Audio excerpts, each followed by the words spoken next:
नमस्कार साथियों, आप सभी का आपके अपने YouTube चैनल जगदम्बा क्लासेस पर हार्दिक स्वागत है। तो बीएसटीसी 2022 के जो भी अभ्यर्थी परीक्षा देने वाले हैं, फॉर्म भरने वाले हैं, उन सभी के लगभग बहुत सारे स्टूडेंट्स के मन में ये डर रहता है, इंग्लिश का डर रहता है कि हम इंग्लिश को कैसे जो सॉल्व कर पाएंगे या इंग्लिश को कैसे हैंडल करेंगे। तो उस डर को ख़त्म करने के लिए जगदम्बा क्लासेस आप सभी के लाया है बीएसटीसी 2022 की दृष्टि से बीएसटीसी 2022 पर आधारित इंग्लिश की पूरी सीरीज़ है, जिसमें आपको बीएसटीसी का इंग्लिश का सिलेबस पूरी तरीके से कवर कराया जाएगा और आपके पूरे 20 में से 18 प्रश्न जो हैं आपके सिक्योर करवाए जाएंगे। ये अगर आपने पूरी सीरीज़ देख ली, अगर आपने पूरे मन से ये पूरी सीरीज़ देख ली, तो मैं यहाँ पर कहना चाहूँगा कि आपके 20 में से 18 प्रश्न आपके इसी सीरीज़ में से पूछे जाएंगे। सेम टू सेम प्रश्न ना पूछे जाए, लेकिन आपके वैसे के वैसे प्रश्न आपको पूछे जाएंगे और जो आपको पूरा का पूरा मैं समझाऊंगा और आपके सीधे के सीधे वो पेपर की खोपड़ी में छेद करने वाले हैं। तो आज हमारी पहली क्लास रहने वाली है, तो चैनल को सब्सक्राइब ज़रूर कीजिएगा, क्योंकि अब यहाँ पर आपको रेगुलरली इंग्लिश की क्लासेस मिलेगी और उसके बाद में जल्दी आपके जीके, रीजनिंग और हिंदी की क्लासेस भी आपको लगातार मिलती रहेगी। तो चैनल को सब्सक्राइब ज़रूर कीजिएगा और अपने दोस्तों के साथ शेयर ज़रूर कीजिएगा। तो बढ़ते हैं हमारी क्लास की तरफ। तो आज हम इंग्लिश का टॉपिक लेने वाले हैं आर्टिकल्स का। जी हाँ, प्री बीएसटीसी के प्रत्येक वर्ष के एग्ज़ाम में आर्टिकल्स में से 2 प्रश्न पूछे जाते हैं। ठीक है, आप जितने भी मॉडल पेपर्स या प्रीवियस ईयर्स के पेपर आप देख लीजिए, हर एग्ज़ाम में आपके 2 प्रश्न पूछे ही जाते हैं और 2 प्रश्न 6 नंबर के होते हैं। तो इस क्लास में से आपके 6 नंबर सिक्योर होने वाले हैं। तो इस क्लास को पूरी तरीके से समझना और पूरा देखना और दोस्तों के साथ शेयर ज़रूर कीजिएगा। तो आर्टिकल्स हमें पता है कि ए, एन और द, ये तीनों क्या हैं? आर्टिकल हैं। तो ये बहुत आसान टॉपिक है और बहुत महत्वपूर्ण टॉपिक आपका रहने वाला है। तो क्लास को पूरा देखिए। हम बढ़ते हैं हमारे पहले प्रश्न की तरफ। आप सभी के सामने दोस्तों पहला प्रश्न है, आज का पहला प्रश्न है। देखिए, प्रश्न है, Edward said he as dot European. तो यहाँ पर देखिए ऑप्शन है an, the, a, none of this. ठीक है, आप क्या पढ़ेंगे? यूरोपियन पढ़ेंगे। ठीक है, यूरोपियन शब्द में आपके पहला अक्षर कौन सा है? ई है। ठीक है, आप ई देखोगे और आप ए एन भर दोगे, लेकिन यह आपका गलत हो जाएगा। क्यों गलत होगा? क्योंकि अगर हम इसे ध्यान से पढ़ेंगे तो इसमें ध्वनि कौन सी आ रही है? हम पढ़ेंगे यूरोपियन। ठीक है, यूरोपियन हमने पढ़ लिया। ठीक है, अब इसको हम अपनी भाषा में इंग्लिश में लिखने की कोशिश करेंगे तो क्या लिखेंगे? YUROPIEN। तो ये क्या पहला अक्षर कौन किसकी ध्वनि आ रही है? वाई की ध्वनि आ रही है। तो वाई क्या है? एक कॉन्सोनेंट है और कॉन्सोनेंट के साथ हमेशा क्या लगता है? ए लगता है। तो यहाँ पर ए आपका राइट आंसर हो जाएगा। यहाँ हम लिखेंगे ए। तो क्या वाक्य क्या बनेगा? Edward said he is European. तो हम बढ़ते हैं हमारे अगले प्रश्न की तरफ। दूसरा प्रश्न आप सभी के सामने है, dot car must be insured. Option है ए एन, द और नन ऑफ दिस। तो यहाँ पर हम क्या पढ़ेंगे? कार को पढ़ेंगे। ठीक है, कार में पहला अक्षर है सी का। ठीक है, पहला अक्षर कौन सा है? सी। सी क्या है? एक कॉन्सोनेंट है। ठीक है, क्या है? कॉन्सोनेंट है और कॉन्सोनेंट में सदैव क्या लगता है साथियों? ए का प्रयोग होता है। ठीक है, ए आर्टिकल यहाँ पर भरा जाएगा। क्या आ जाएगा? ए आ जाएगा। तो हम क्या पढ़ेंगे? ए कार मस्ट बी इंश्योर्ड। तो बढ़ते हैं हमारे अगले प्रश्न की तरफ। तीसरा प्रश्न आप सभी के सामने है साथियों। प्रश्न है, व्हाट डॉट गुड आइडिया। तो ऑप्शन है ए एन, द और नन ऑफ दिस। हम क्या पढ़ेंगे यहाँ पर? आप देखिए, ध्यान से इस सेंटेंस को देखिएगा। यहाँ पर लास्ट में आपको क्या मिलेगा? यहाँ पर कौन सा चिन्ह आपको, इसे हम क्या कहते हैं?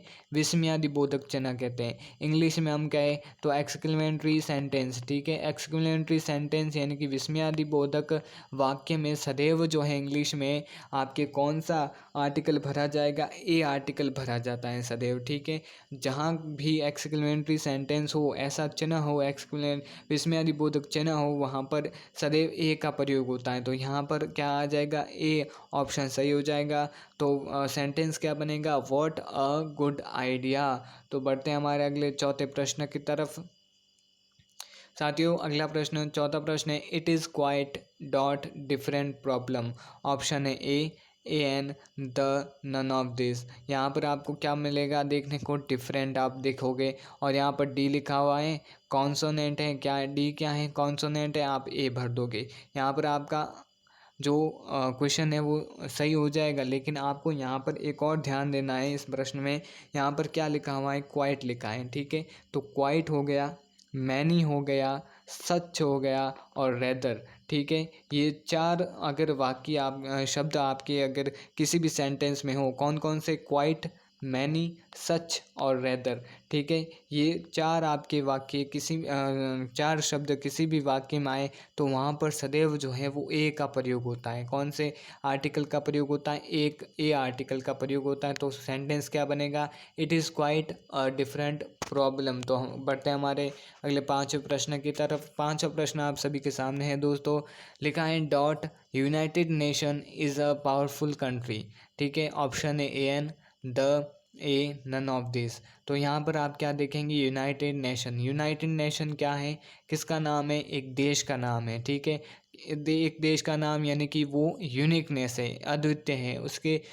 इस नाम से कोई भी देश और नहीं है, ये एकमात्र संसार में एकमात्र नाम का देश है। तो इसमें क्या प्रदर्शित हो रही है, यूनिकनेस प्रदर्शित हो रही है। क्या प्रदर्शित हो रही है, यूनिकनेस प्रदर्शित हो रही है। जहाँ यूनिक शब्द काम में लिया जाए, जहाँ यूनिकनेस आपके प्रदर्शित हो, वहाँ पर सदैव कौन सा आर्टिकल भरा जाएगा, द आर्टिकल भरा जाएगा। किसी भी देश के सामने, किसी भी महासागर, महाद्वीप, नदी, पहाड़ और सूर्य, तारे, दिशाएं, इन सभी के सामने क्या लगता है, द लगता है। क्योंकि वहाँ से क्या आपको क्या प्रदर्शित होती है, यूनिकनेस प्रदर्शित हो, यूनिकनेस प्रदर्शित होती है। वहाँ पर क्या लगता है, कौन सा आर्टिकल भरा जाएगा, द आर्टिकल भरा जाएगा। तो बढ़ते हैं हमारे छठे प्रश्न की तरफ। छठा प्रश्न आप सभी के सामने है। जी हाँ साथियों, छठा प्रश्न आप सभी के सामने है। यहाँ पर लिखा गया है कि the sun rises in dot east. Option है a an, a, the, none of this. तो यहाँ पर आप क्या देखेंगे, ईस्ट देखेंगे। देखिए ईस्ट क्या है, एक दिशा का नाम है। किसका नाम है, एक दिशा का नाम है। यहाँ पर क्या प्रदर्शित हो रही है, यूनिकनेस प्रदर्शित हो रही है। मैंने आपको पहले भी कहा था कि दिशाओं, पहाड़ों, नदियों, देशों, महाद्वीपों, महासागरों आदि के नाम के सामने कौन सा आर्टिकल भरा जाता है, द आर्टिकल भरा जाता है। तो यहाँ पर क्या भरा जाएगा, द आर्टिकल भर दिया जाएगा, ठीक है। तो ऑप्शन और सेंटेंस क्या बनेगा, the sun rises in the east. तो बढ़ते हैं हमारे अगले प्रश्न की तरफ। सातवां प्रश्न आप सभी के सामने, she is dot cleverest girl in our college. Option है a an, a, the, none of this. तो यहाँ पर क्या हो रही है, देखिए यहाँ पर क्लीवरेस्ट गर्ल इन आवर कॉलेज, यहाँ पर जो है वो सुपरलैटिव डिग्री का प्रयोग हो रहा है। कौन सी डिग्री, सुपरलैटिव डिग्री। सुपरलैटिव डिग्री का यहाँ पर प्रयोग हो रहा है। सुपरलैटिव डिग्री का जहाँ प्रयोग हो, जिस वाक्य में प्रयोग हो, वहाँ पर आर्टिकल कौन सा भरा जाएगा, द आर्टिकल भर दिया जाएगा। तो यहाँ पर क्या भरा जाएगा, द आर्टिकल भर दिया जाएगा। सुपरलैटिव डिग्री जहाँ पर भी प्रयोग हो वहाँ पर द आर्टिकल भरा जाएगा। सेंटेंस क्या होगा, she is the cleverest girl in our college. तो आगे बढ़ते हैं हमारे आठवें प्रश्न की तरफ। यहाँ पर देखिए, I saw a women with dot umbrella over her head.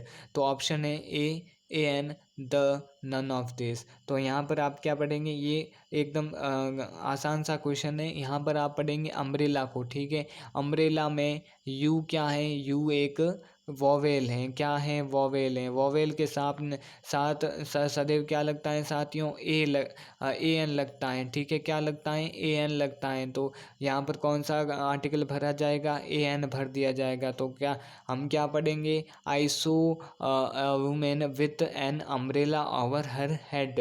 तो ऑप्शन नंबर बी सही हो जाएगा। बढ़ते हैं हमारे नौवें प्रश्न की तरफ। नौवां प्रश्न आप सभी के सामने, I play dot badminton regularly. एकदम एग्जाम की खोपड़ी में छेद करने वाला ये क्वेश्चन है। क्वेश्चन क्या है, I play dot badminton regularly. Option है द, एन, ए और नन ऑफ दिस। बहुत ध्यान से ये क्वेश्चन आपको देखना पड़ेगा, क्योंकि इसमें कभी कभी क्या होता है, हम क्या है भ्रमित हो जाते हैं और यहाँ पर कोई भी आर्टिकल हम भर देते हैं, भर देकर आ जाते हैं। ठीक है, तो यहाँ पर आप क्या पढ़ेंगे, बैडमिंटन। बैडमिंटन क्या है, एक खेल का नाम है। किसका नाम है, एक खेल का नाम है। और ध्यान रखिएगा, किसी भी खेल के सामने, चाहे वो क्रिकेट हो, फुटबॉल हो, खो खो, कोई सा भी खेल हो, उसके साथ में कोई सा भी आर्टिकल नहीं आएगा, कोई आर्टिकल नहीं आएगा। तो यहाँ पर कौन सा, D number option, none of this सही हो जाएगा। ध्यान रखिएगा, कोई भी किसी भी खेल के आगे जो है कोई भी आर्टिकल का प्रयोग नहीं होगा। ठीक है, तो बढ़ते हैं हमारे 10वें प्रश्न की तरफ। 10वां प्रश्न साथियों आप सभी के सामने है। प्रश्न है, he is dot MLA। Option है the, a, an, none of this. तो यहाँ पर आप क्या पढ़ेंगे, MLA को पढ़ेंगे।